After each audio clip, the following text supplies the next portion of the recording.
नमस्कार, स्वामी news special में आपका स्वागत है। मैं आपके साथ हूं पवन अटारिया और सबसे पहले नजर अब तक की 10 बड़ी खबरों पर। Top 10 news sponsored by Bombay electronics, station road, माटनर ब्रिज के सामने, अजमेर।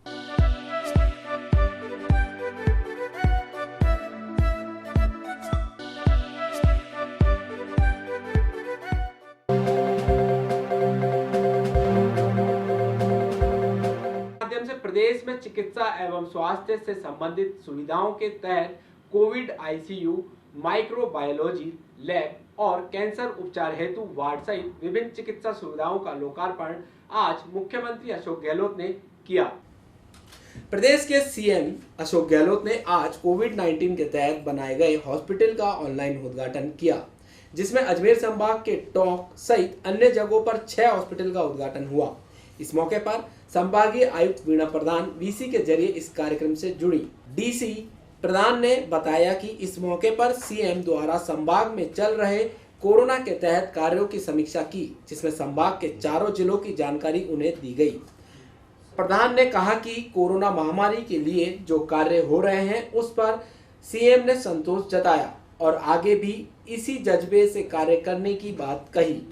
आज ये जो वीसी थी इसमें विशेषकर जो टोंक है उसका और भी हनुमानगढ़, बीकानेर, कई जगह के जो सारे 6 हॉस्पिटल्स हैं उनमें जो नई कोविड की नई जो विधाएं आई है और जो RUHS में जो अभी 70 बेडेड जो हॉस्पिटल है उसके बारे में आज माननीय सीएम साहब ने उद्घाटन किया था। और भी जहाँ जो जगह थी, हमारा जैसे टॉक का है लैब है, उसका भी उद्घाटन किया था।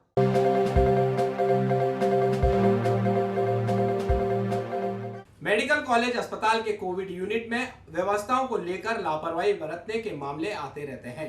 पहले कोविड से मौत के बाद शव को रखने के लिए अलग से मोचरी की व्यवस्था नहीं की गई और शव घंटों वार्ड में ही पड़ा रहता था। अब जब इसकी व्यवस्था हो गई तो फिर भी मौत के बाद घंटों शव वार्ड में पड़ा रहा।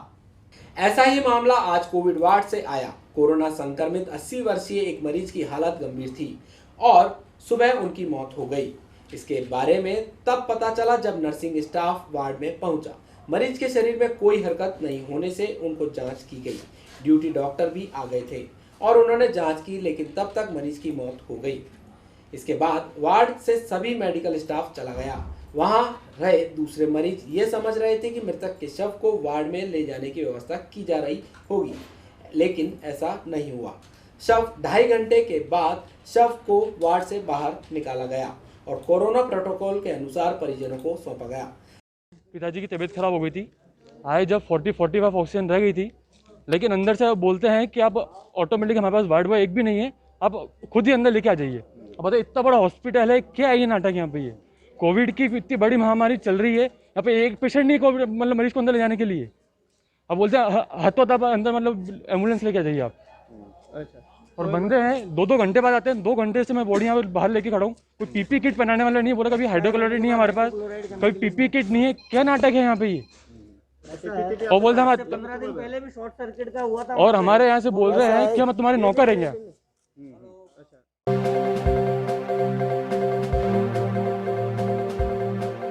क्रांति के अग्रदूत और महान समाज सुधारक महात्मा ज्योतिबा फूले की आज शनिवार को 130वीं पुण्यतिथि है। शहर के विभिन्न संगठनों ने सावित्रीबाई फूले की पुण्यतिथि पर उनके स्मारक पर फूल पुष्प अर्पित किए। भारतीय सामाजिक क्रांति के जनक कहे जाने वाले महात्मा ज्योतिबाई फूले एक महान विचारक, कार्यकर्ता, समाज सुधारक, लेखक, दर्शक, संपादक और क्रांतिकारी थे। ताउम्र उन्होंने नीची जाति, महिला और दलितों के उद्धार के लिए कार्य किया। उनकी धर्मपत्नी सावित्रीबाई फूले ने भी इस काम में उनका पूरा साथ दिया। ज्योतिबाई फूले की पुण्यतिथि पर कांग्रेस समेत भाजपा नेताओं ने उन्हें श्रद्धांजलि अर्पित की। आज महात्मा फूले की 130वीं पुण्यतिथि है। इस अवसर पर हम उनको श्रद्धा सुमन अर्पित करते हैं। एक महान समाज सुधारक और शिक्षा के प्रति समर्पित, विशेष रूप से महिला शिक्षा को जो उन्होंने दिशा दी और सामाजिक कुरीतियों को दूर करने के लिए उन्होंने कदम उठाए।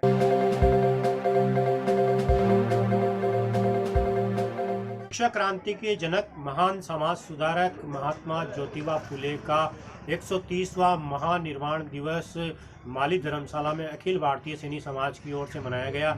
इस मौके पर उनको हार्दिक श्रद्धांजलि दी गई। साथ ही माली समाज की ओर से ये मांग की गई कि भारत सरकार से जल्द ऐसे महान जो समाज सुधारक हैं उनको भारत रत्न दिया जाए। पुष्कर से दिलीप नागर के साथ सीताराम पारासर स्वामी। आज युग पुरुष महात्मा ज्योतिबा फुले जी की 130वीं पुण्यतिथि थी। इस कार्यक्रम के तहत पूरे राष्ट्र में आज इनकी पुण्यतिथि पर अनेकों कार्यक्रम आयोजित किए हैं। क्योंकि अभी कोरोना काल है तो कोरोना काल के अंदर जो सरकारी गाइडलाइनों की पालना करते हुए हमने पुष्कर स्थित माल्यान मंदिर में उनकी महानिर्वाण पर्व पर एक पुण्यतिथि के लिए श्रद्धांजलि कार्यक्रम आयोजित किया। और उस कार्यक्रम के अंतर्गत हमने सभी से निवेदन किया है कि जो महात्मा फुले जी ने जिस तरीके से समाज सुधार के क्षेत्र में शिक्षा क्रांति के वो जनक रहे हैं और समाज सुधार के क्षेत्र में उन्होंने जितना कार्य किया है, उनकी जो बताई हुई रीति नीतियाँ हैं, उनके बताए हुए कार्यक्रम, उनके बताए हुए मार्ग को हम लोग अपने जीवन में आत्मसात करें। क्योंकि आप देखेंगे महात्मा फुले जी के विचार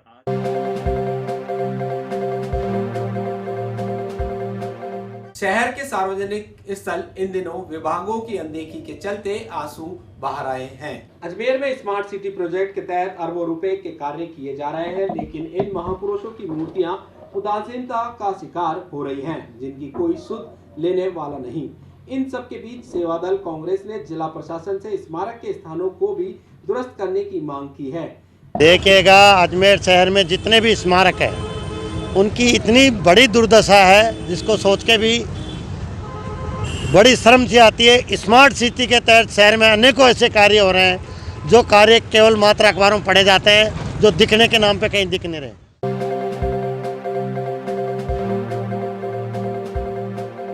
अजमेर पंचायती राज चुनाव के द्वितीय चरण के मतदान के बाद 2 चरण और बाकी हैं। वहीं अभी तक के प्रत्याशियों के भाग्य का फैसला वोटरों ने कर दिया है। ईवीएम स्ट्रांग रूम तक पहुंच चुकी है। अब 8 दिसंबर को इसका फैसला होगा कि जीत का ताज किसके सिर पर होगा। अजमेर में कुल 32 जिला परिषद सदस्यों के लिए होने वाले तृतीय और चौथे चरण के मतदान के बाद ईवीएम को रखने के लिए विशेष सुरक्षा की निगरानी में स्ट्रांग रूम बनाए गए हैं। अतिरिक्त जिला कलेक्टर कैलाश शर्मा ने बताया कि स्ट्रांग रूम में मशीनों को रखने का काम शुरू हो गया है। ईवीएम मशीनों की सुरक्षा को ध्यान में रखते हुए पॉलिटेक्निक कॉलेज के स्ट्रांग रूम में और उसके आसपास सीसीटीवी कैमरे लगाए गए हैं। वहीं पुलिस के जवान भी तैनात किए गए। मतदान पंचायत चुनाव प्रथम और द्वितीय चरण पूर्ण हो चुके हैं। 7 पंचायत समितियों के मतदाताओं ने अपने मताधिकार का प्रयोग कर लिया है और मतदान के पश्चात जो मतदान मशीन है, ईवीएम है, उनको उनके स्ट्रांग रूम में रख दिया। जन स्वास्थ्य विभाग अधिकारियों की अनदेखी के कारण सुभाष उद्यान के सामने वाले रोड पर पाइपलाइन टूटने से पीने का पानी सड़कों पर व्यर्थ बहा, जबकि कई कॉलोनियों में पेयजल नहीं पहुंचने पर लोग परेशान हुए। शनिवार को सड़क के बीचों बीच बिछाई गई पाइपलाइन में अचानक रिसाव हो गया, जिस कारण कई घंटों तक हजारों लीटर पानी सड़क में नालों में बहता रहा। आने जाने वाले वाहन चालकों को तो परेशानी हुई, साथ साथ पास से गुजरने वालों के कपड़े भी खराब होते रहे। मुख्य पाइपलाइन लीक होने से कस्बे के अनेक वार्डों में शादियों के सीजन के दौरान पानी सप्लाई बाधित रहने से परेशानियों का सामना करना पड़ा। पाइपलाइन लीक होने के कारण रोड पर अचानक भारी मात्रा में पानी बहने लगा, जिसके कारण स्थानीय लोगों के साथ साथ वाहन चालकों को भी भारी परेशानी उठानी पड़ी। जन स्वास्थ्य विभाग के अधिकारियों से बार बार संपर्क करने के बाद भी लीकेज को ठीक नहीं किया गया। रहीमन पानी राखिए, बिन पानी सब सून। अगर पानी नहीं है तो सब बिल्कुल सूना है। इसी प्रकार से महादेव भोजनालय के बाहर पे जो मेन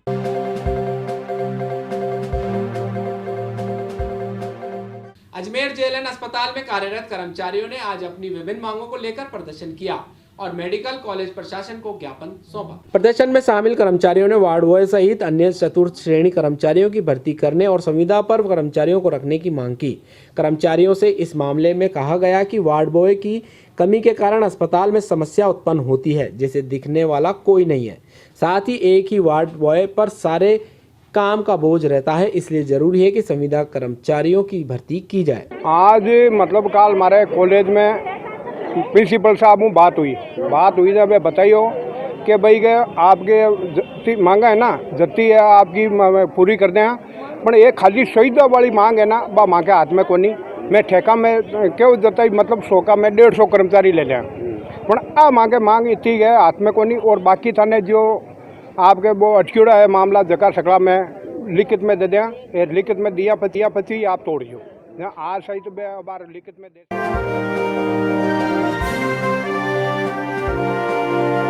भारत निर्वाचन आयोग के उपायुक्त चंद्रभूषण कुमार आज अपनी एक दिवसीय यात्रा के दौरान अजमेर पहुंचे, जहां उन्होंने अपने परिवार सहित ख्वाजा गरीब नवाज की दरगाह जियारत की और देश में अमन चैन शांति की दुआ की। जियारत के बाद चंद्रभूषण कुमार जिला निर्वाचन कार्यालय पहुंचे, जहां उन्होंने मतदाता सूचियों के पूर्ण निरीक्षण का कार्य देखा और अधिकारियों से चर्चा की। इस कार्य के बाद चंद्रभूषण कुमार चित्तौड़ के लिए रवाना हो गए।